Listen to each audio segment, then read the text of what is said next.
सिंध के तालीमी इदारों में लाखों तालिबे इल्म ज़ेर तालीम। अक्सर उनके पास साइंस के उस्तादों, साइंसी आलात और लेबॉर्ट्रीज के फुकदान की शिकायत आती है, लेकिन इसके बावजूद ये तलबा अपने हौसले और जहानत से सिंध धरती पर मौजूद मसाइल को समझ और उजागर कर रहे हैं। मीरपुर खास में गैर सरकारी स्कूल की जानिब से साइंसी सकाफती मेला मुनाकिद हुआ, जिसमें मौजूद होनहार तालिबे इल्मों ने खूबसूरत और दिलकश साइंसी और सकाफती मॉडल्स की नुमाइश की और इन मॉडल्स के जरिए साइंसी और सकाफती जरूरियात की अहमियत को उजागर किया। हमजा राय की रिपोर्ट देखिए। निसाबी सरगर्मियों के साथ साथ गैर निसाबी सरगर्मियाँ भी बच्चों की ज़हनी, फ़िक्री और जिस्मानी नशोनुमा के लिए इंतहाई ज़रूरी हैं, ताकि बच्चों की ज़हनी और जिस्मानी तरबियत हो सके। सिंध के चौथे बड़े शहर मीरपुर खास के चमकते हुए सितारे रोज़ बरोज़ अपने एतमाद को बढ़ाते हुए मज़ीद चमक रहे हैं। निसाबी सरगर्मी के साथ साथ ये बच्चे गैर निसाबी सरगर्मी में भी किसी से पीछे नहीं। मीरपुर खास में पैरामाउंट स्कूल में साइंसी सकाफती मेला सजाया गया, जिसमें तलबा और तालिबात ने खूबसूरत और दिलकश साइंसी और सकाफती मॉडल्स पेश किए। जी नादरीन, इस वक्त हम मीरपुर खास के निजी स्कूल में मौजूद हैं, जहां साइंसी और सकाफती मेले का एहतमाम किया गया है और इस स्कूल की जो है टीचर मेरे साथ मौजूद हैं, तो आए उनसे गुफ्तगू करते हैं। जी मैम। यहाँ हमने ये सकाफती कल्चर जो सजाया है, यहाँ पे बच्चों की आल टीचरों की मेहनत है। मेरा नाम नसरीन है। ये स्कूल द पैरामाउंट स्कूल है। मैं यहाँ की ओनर हूँ। सबकी मेहनत से हमने बहुत डेकोरेट किया है, स्कूल डेकोरेट किया हुआ है और यहाँ ये कल्चर के हिसाब से सजाया हुआ है, सिंध सकाफत के हिसाब से। और यहाँ पे जो साइंसी प्रोजेक्ट हैं, बच्चों ने हमारे 9th मैट्रिक की क्लास के बच्चों ने डेकोरेट किया हुए हैं।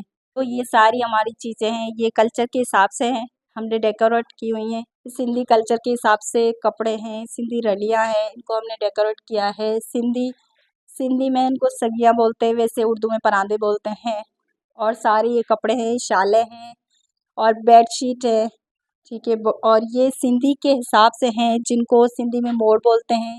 ये हमारे सिंध के जो है वो शादियाँ होती हैं, उनमें दूल्हे हैं, सिंधी में गोट बोलते हैं उनको, वो गोट पहनते हैं। टोपियाँ होती हैं, अजरक हैं और ये मोर इनको सिंधी हमारे गोट होते हैं, वो पहनते हैं। और ये होती है हमारी सिंध की जो मतलब दुल्हनें होती हैं, वो पहनती है, उनको मायूं बोलते हैं। मायूं में बिठाया जाता है, वहाँ पे सिंध की दुल्हनें पहनती है। और ये सिंध की सकाफत आ जाती है यहाँ पर। तो ये सिंधी चीज़ें हैं जो डेकोरेट की हुई हैं हमने। थर्ड साइड की तरफ होता है सिंधी में, जहाँ पे ये चलते हैं, ऊँट बोला जाता है इनको। और ये सिंधी की चीज़ें हैं, ये भी हमारे दूल्हे हैं जो घूट वो पहनते हैं, इसको पटका बोलते हैं सिंधी में। और वो भी हमारी सकाफती चीज़ों में शामिल होती हैं। और नीचे ये चादरें हैं जिनको हम पहनते हैं, ये भी सिंधी सकाफत की कढ़ाई वढ़ाई की हुई है, उनमें शामिल होती हैं।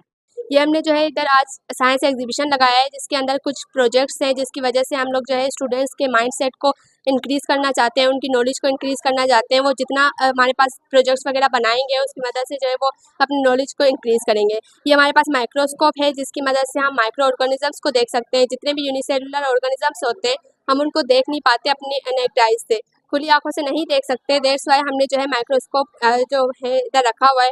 और ये जितना भी सामान है, सारा का सारा हमारे पास ऑपरेशन का सामान है। और ये 2 प्रोजेक्ट्स हैं हमारे पास, मियोसिस और माइटोसिस। मियोसिस में क्या होता है, जो भी हमारे पास जर्म सेल्स होते हैं, वो सारे के सारे मियोसिस में इसका प्रोसेस होता है। और माइटोसिस के अंदर हमारे पास सोमेटिक सेल्स का प्रोसेस होता है। सोमेटिक सेल्स क्या होते हैं, हमारे स्किन सेल्स होते हैं। जितने भी हमारी जो पूरी बॉडी के स्किन है, उन पूरी की पूरी स्किन सेल्स को जो है वो डेवलप करने के लिए काम आते हैं। और मियोसिस के अंदर जो है रिप्रोडक्टिव पार्ट आ जाता है, उसके अंदर जितने भी हमारे पास जर्म सेल्स हैं, वो सारे के सारा प्रोड्यूस होता है। और मियोसिस वो प्रोसेस है जिसके अंदर 4 न्यू डॉटर सेल्स बनते हैं। और माइटोसिस वो प्रोसेस है जिसके अंदर 2 न्यू डॉटर सेल्स बनते हैं।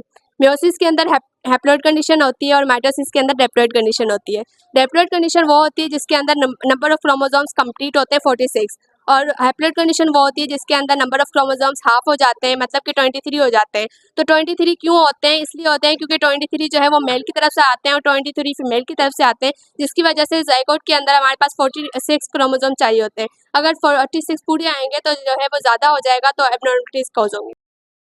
यहाँ हम साइंस के स्टोर पर मौजूद हैं, जहाँ बच्चों के प्रोजेक्ट जो हैं यहाँ मौजूद हैं, आप देख सकते हैं। ये पार्ट्स ऑफ कंप्यूटर है, यहाँ पार्ट्स ऑफ कंप्यूटर के नेम्स बताए गए हैं। पार्ट्स ऑफ कंप्यूटर होते हैं, printer, scanner, mouse, headphone, microphone, CPU, keyboard, monitors. यहाँ देहात की लाइफ के बारे में बताया गया है। जो बच्चों ने ये प्रोजेक्ट बनाया है, गांव की ज़िंदगी के बारे में बताया गया है इसमें। जी नाज़रीन, मीरपुर खास के निजी इदारे में हम मौजूद थे जहां साइंसी और सकाफ़ती मेले का एहतमाम किया गया था। अब तक के लिए इतना ही। अपने होस्ट हमज़ा खालिद को इजाज़त दीजिए। शुक्रिया।